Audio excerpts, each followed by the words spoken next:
नमस्कार, मैं हूँ हेमंत चढ़ार और आप देख रहे हैं मध्य प्रदेश का number 1 news channel the Bahujan news Damoh MP। चलिए अब देखते हैं दमोह और मध्य प्रदेश की सभी मुख्य खबरें फटाफट अंदाज में। भारतीय संसद ने वक्फ संशोधन बिल 2025 फीट को पारित कर वक्फ संपत्तियों के डिजिटलीकरण और पारदर्शिता सुनिश्चित करने की दिशा में कदम बढ़ाया।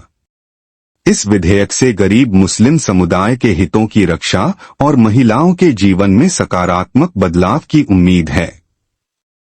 प्रधानमंत्री नरेंद्र मोदी के नेतृत्व में यह विधेयक सबका साथ, सबका विकास, सबका विश्वास के संकल्प को और मजबूत करता है। यशस्वी प्रधानमंत्री श्रीमान नरेंद्र मोदी जी सभी वर्गों की जो चिंता लेते हैं, उसी का परिणाम है कि वक्फ बिल 2025 लोकसभा और राज्यसभा दोनों से पारित हुआ। उल्लेखनीय है कि राज्यसभा में हमारे बहुमत से बढ़कर भी ये लोगों ने समर्थन दिया। जिस प्रकार से देश भर में गरीब मुस्लिम लोगों ने जिस ढंग से स्वागत किया है, ये मान के चलता कि माननीय मोदी जी के नेतृत्व में ये धीरे धीरे विपक्षों की गली खुलती जा रही, जो केवल मुस्लिम वर्ग की भलाई की बात करते लेकिन व्यवहार में नहीं करते। वस्तुतः उनके शासनकाल में मुस्लिम समाज के लोगों की आर्थिक स्थिति से लेकर सभी स्थितियों में निराशाजनक वातावरण रहा है। माननीय मोदी जी के नेतृत्व में जिस प्रकार से सबका साथ सबका विकास हुआ है, इसी प्रकार से वक्फ संपत्ति में भी मुस्लिम बंधुओं को ही अधिकार रहने वाला है और उनके माध्यम से उनके कल्याण के लिए, खासकर गरीब वर्ग के कल्याण के लिए, और ये जो अवैध कब्जे या अलग अलग प्रकार की जो घटना है, उनसे निराकरण करते हुए वक्फ संपत्ति का न्यायोचित तरीके से निर्धन से निर्धन व्यक्ति के हित के भलाई के लिए काम होगा। मेरी अपनी ओर से एक बार फिर यशस्वी प्रधानमंत्री का सभी वर्गों के कल्याण के लिए, खासकर मुस्लिम बंधुओं के कल्याण के लिए जो किया गया काम है, इसके लिए मैं बधाई देना चाहूँगा लोकसभा और राज्यसभा के सभी मान्य सदस्यों को, जिनने समूची डिबेट में भाग लिया। देर रात तक सभी पक्षों पर चर्चा करते हुए, ये लोकतंत्र की खूबसूरती भी है कि लोकतंत्र में विचारों का प्रवाह होना चाहिए, पक्ष में हो या विपक्ष में, अपनी अपनी बात कहने का सबको हक है। और माननीय प्रधानमंत्री जी ने जिस ढंग से इस बात को अपने सभी सदस्यों के माध्यम से जनता तक पहुंचाने का प्रयास किया, वो सब जनता समझ चुकी है असलियत क्या थी। एक बार फिर कांग्रेस की कलाई खुली, मेरी अपनी ओर से बधाई। छतरपुर जिले में केन-बेतवा लिंक परियोजना के खिलाफ स्थानीय ग्रामीणों का विरोध चरम पर है। उन्होंने परियोजना स्थल पर काम कर रहे कर्मचारियों और मजदूरों को खदेड़ दिया और स्पष्ट चेतावनी दी कि उनकी मांगे पूरी होने तक काम नहीं करने देंगे।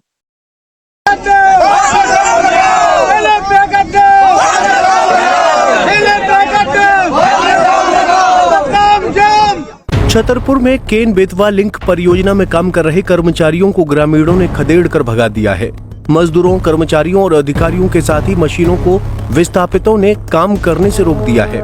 ग्रामीणों का कहना है कि पहले उन्हें मुआवजा राशि दी जाए, उसके बाद ही निर्माण कार्य चालू करने देंगे।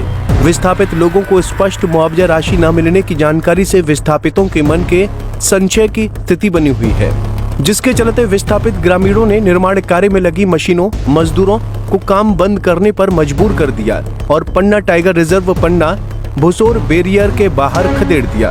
आज ये जनता इसलिए इकट्ठी हुई, हमारे 3 गांव ग्राम पंचायत खरियानी, सुकवाहा, पलकुआ।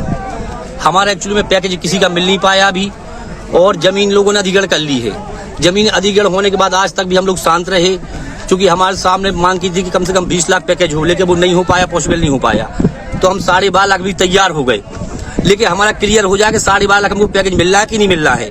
कई लोगों से जानकारी हम सुन रहे हैं कि 12.5 लाख पैकेज नहीं मिल रहा है हमारा। तो हमारा सिर्फ आने का मकसद ये था कि पहले तो हमें सबसे पहले एक मकान का मुआवजा नहीं मिला और इसका जमीन पैकेज नहीं मिल पाया। तो सर्वप्रथम चाहिए हमको पहले पैकेज और सब कुछ चाहिए, और दूसरी बात पैकेज के बाद फिर उसके चाहिए हमें मकान का मुआवजा। मकान के बाद फिर हमारी तीसरी मांग है कि जो जैसे आजकल के एनसीसी के इनको काम चल रहा है, तो एनसीसी में बाहर के लोग ट्रैक्टर लगा रहे, लेबर लगा रहे, तो कम से कम हमारे गांव भी जनता है बेचारों के पास पैसा, जब भी भूमिहीन लोग हैं उनको ना तो मुआवजा मिला है, जमीन के बेचारे पास जमीन है ही नहीं, लोग तो कहाँ से मुआवजा मिल जाएगा। किस लिए एकत्रित हुए हो? क्या काम बंद करने के लिए? आज बिल्कुल जब तक हमारी मांगे नहीं होगी, 3 मांगे रखी है हमने, तब तक कोई काम नहीं लगेगा। ग्रामीणों का कहना है कि पहले उन्हें मुआवजा राशि दी जाए, उसके बाद ही निर्माण कार्य चालू किया जाए। विस्थापितों ने मांगे नहीं मानने पर प्रशासन की ईंट से ईंट बजाने की चेतावनी दी है। आज जनता इसलिए एकत्रित हुई कि पहले दाम और फिर काम, जो कैन बेतवा लिंक को काम चल रहा है बंद बनने लगेगी, इनमें अभी तक हम लोगों का मुआवजा नहीं दिया है और जो मुआवजा दिया है जगह जमीन का वो अपूर्ण पड़ा है और बंधा का काम चालू कर दिए। इससे हम 3-4 पंचायतें जो हैं खरियानी में नारी सुकवाहा पलकोहा ये पूरी पंचायतें एकजुट होकर जब मैं जन बच्चे के बंधा का काम बंद कराने के लिए आए हैं। बंधा का काम जब लगेगा तब पूरा पेमेंट हम लोगों का कर दिया जाएगा। पैकेज है जो प्रति वोटर, यदि काम बंद ना हुआ तो क्या करोगे?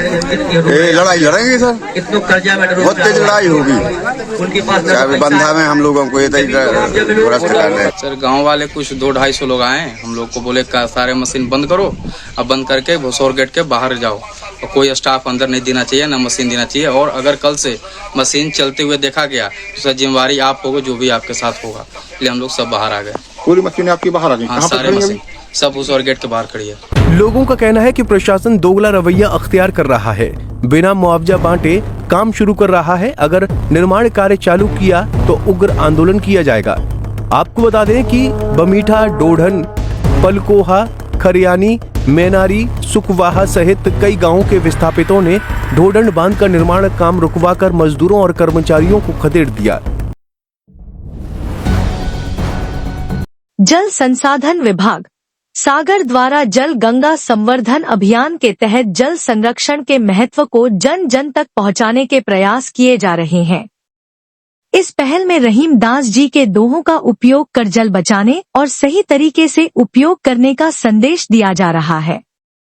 रहीम का प्रसिद्ध दोहा, रहीमन पानी राखिए, बिन पानी सब सून, पानी गए न उबरे, मोती मानुष चून, जल के महत्व को प्रभावी ढंग से समझाता है।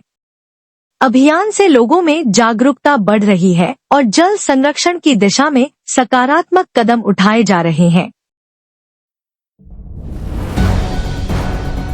दमोह-कटनी मार्ग पर आनू और गुंजी के बीच बड़े पुल के पास ग्रामीणों ने चक्का जाम कर दिया है।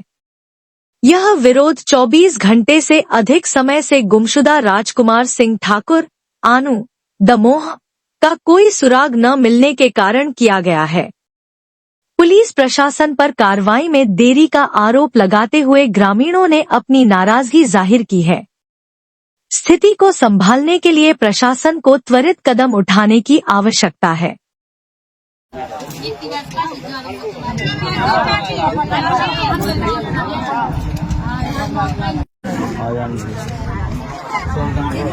आई तो है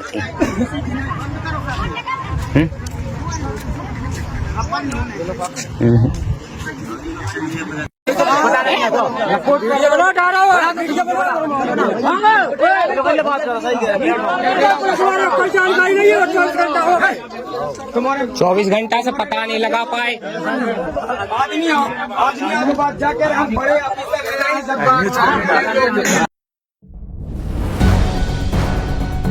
संभाग कमिश्नर कार्यालय सहित सभी संभागीय कार्यालयों में ई ऑफिस प्रणाली लागू की जा रही है।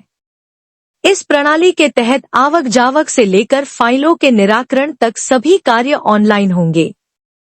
संभागायुक्त डॉक्टर वीरेंद्र सिंह रावत ने प्रशिक्षण के दौरान इस पहल को प्रशासनिक कार्यों में पारदर्शिता और गति लाने का महत्वपूर्ण कदम बताया। ई ऑफिस प्रणाली से समय और संसाधनों की बचत होगी, जिससे प्रशासनिक कार्यों में सुधार होगा। Subscribe the Bahujan News and like this video.